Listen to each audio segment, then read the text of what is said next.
Hey everybody, it's Michael from ScaleHeliPilot.com here with the official HeliStorm Heli Hauler. We did an inside job on this van. Now in the last episode, you saw the full wrap. This time, it's the inside, and boy did we do a lot of things. I'll show you how the old van looked and functioned, and then we'll look at the new van. We've got some really, really cool upgrades, including a very special boom crane to lift up the Ka-32 and pop it into the van. Let's take a look inside. Before you see the new stuff, let me remind you of what we had before. To house the Blue Eddy and the Dometic cooler, I built a wooden shelf, and that allowed me to store those things below and have additional storage capacity up top. I also had this handy Harbor Freight toolbox. What changed? Let's start with the cabinets. These cabinets are made out of hex ply and they're super durable. You can see this is 3/4 inch thick, and I've got compartments for my transmitter, other storage, and my power unit right here.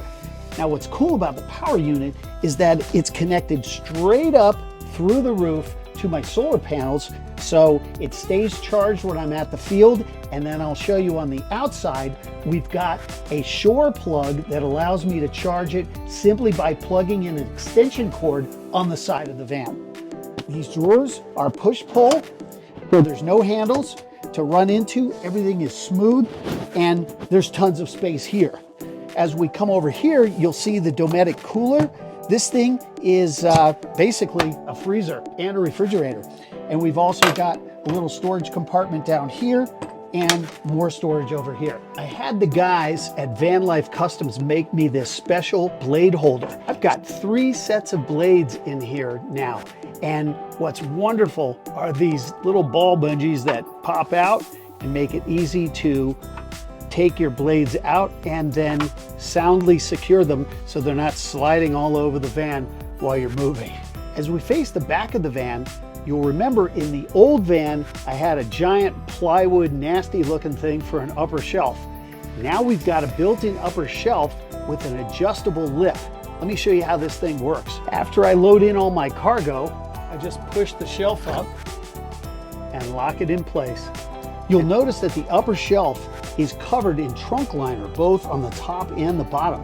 And this allows me to put my equipment in without worrying about, hitting it on a hard surface. It's at least soft there.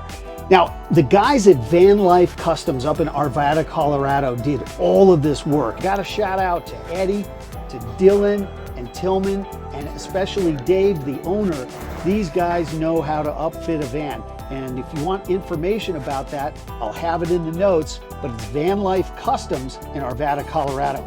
Now let's take a look down here. Remember my 2 slide outs? Well, I had some janky boards on it, and the guys said, hey, what about some hex ply? Look at how pretty those things are. And if you look over in the corner, you'll see now I have a dedicated tying space for my fire extinguisher, and then back over on the other side, I have a dedicated spot for my fuel can. But what I didn't have before is this massive shelf unit here that covers the wheel well. I mean, this is just extra storage space that I simply did not have. Now I can put the bungee guards on here, but I decided to leave them open because the things that I'm going to store there, like a chair, a folding chair and whatnot, they're really not going to go anywhere. Back in the back, you will see suspended is a cradle for my cart. And instead of having that thing clunking around the van, the guys made a special mounting bracket for me to slide that thing in, and it won't come forward, and it certainly can't go backwards because the door is blocking it. The biggest modification of the van is how do I get this giant flying beluga inside? I was using foldable wheelchair ramps, but these were unwieldy and they took up space in the van. So what did we do? This thing is a 250 pound, 2,500 pound winch. The KA only weighs 68 pounds, so I don't think we're gonna tax it. And this arm is super stout. I'm gonna pull the arm out, show you how it works. All right. So I have 2 remotes here. I've got a wireless remote, but I tend to drop that. And then I have this wired remote, which I need to untether. Got it. And now we're going to raise the helicopter. Looks like we're centered pretty well. And it tends to be a little nose heavy because the tail isn't attached anyway. All right, we're up.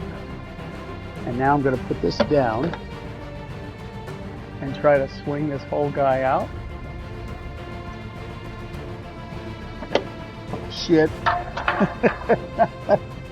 Well, that's what happened. All that was a magnetic piece. No harm. I'll put that back on later. And then we'll go ahead and lower it.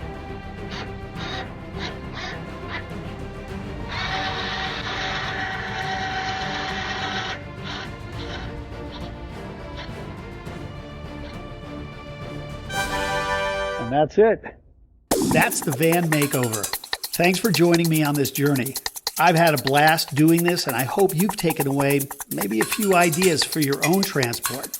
I invite you to see the HeliStorm van in person at the National Museum of the United States Air Force in Dayton, Ohio, from May 29th through June 1st at HeliStorm 2025. This will be the largest scale helicopter event in North America. Registered pilots will be treated to an after-hours tour and banquet inside the museum.